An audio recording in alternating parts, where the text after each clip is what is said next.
Si Perón te regalaba una moto, date por hecho que después de la Revolución Libertadora te la iban a quitar. Bueno, si queremos entender esta historia en particular, tenemos que ir hacia 1956. Todos sabemos de la existencia del decreto 4161 de ese año, firmado el 5 de marzo, Pedro Eugenio Aramburu, presidente de facto de esa llamada Revolución Libertadora, Revolución Fusiladora, como ustedes quieran. A partir del 16 de septiembre de 1955, con el golpe de Estado, hasta la fecha que mencioné, se van a dar las comisiones nacionales de investigación para justamente buscar esas irregularidades en las cuales muchos, como el caso que ya mencioné hace un ratito, han caído en la misma bolsa, pensando justamente que los actos de corrupción denunciados contra el peronismo también tenían que ver con los sectores más bajos. No solamente se hizo una mirada de arriba hacia abajo, sino que mucho más de abajo hacia arriba. Es más, la mayoría de las denuncias existentes han sido justamente de los sectores más bajos. Particularmente se han dado en todo el país más de 400 comisiones investigadoras.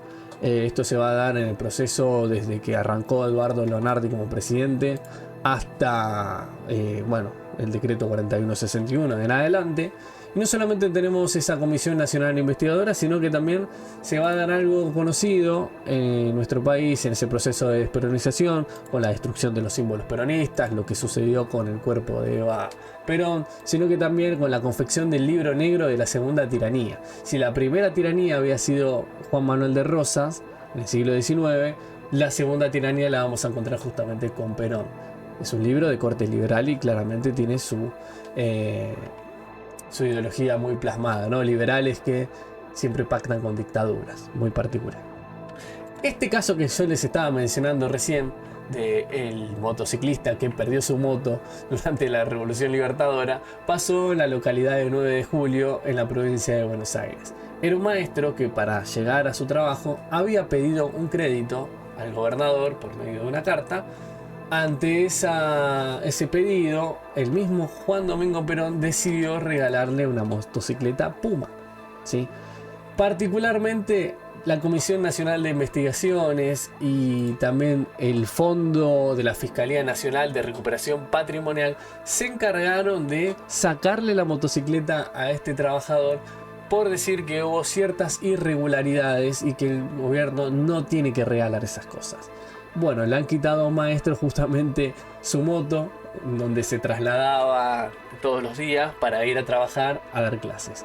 No solamente se han dado casos así en particular, y uno dice, bueno, puede ser un poco chistoso, pero realmente se ha dado una gran persecución política de los sectores más bajos. Fíjense, de algo tan pequeño como eso, hay un caso que es muy chistoso también, que se dio en la capital del Chaco.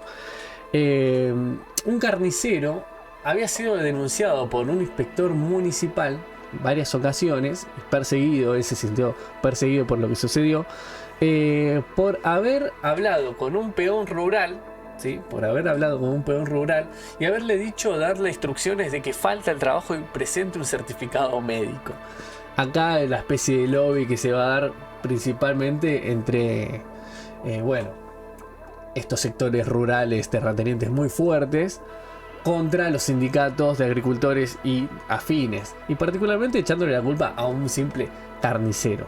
Después hubo otro caso en Villa Bertet, Chaco, donde varios ciudadanos denunciaron con vecinos, y esto lo quiero citar, haber manifestado en numerosísimas oportunidades que adoquinaría las calles con las cabezas de los Contreras y otras amenazas insolentes que aún se recuerdan en esta localidad, de las cuales pueden dar fe la mayoría de los habitantes de este pueblo y colonia. Fíjense en particular, ¿no? El decreto 4161 es posterior a esto, pero ya se fue delineando una política de desperonización con respecto a cuestiones muy simples, muy llanas, desde abajo hacia arriba, porque después están las denuncias, por ejemplo, con la Fundación Eva Perón, con decir que apretaban a algunos empresarios, cuestión que las comisiones de investigación y en todos los archivos jamás se encontró alguna denuncia en particular de algún tipo de extorsión, todo lo contrario.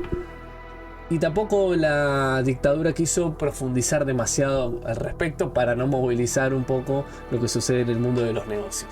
En particular quería dejar esto como un videito que sea una curiosidad más de lo que sucedió en aquellas épocas. Después, obviamente, la resistencia peronista, lo trágico de la dictadura de esa época y una época bastante jodida.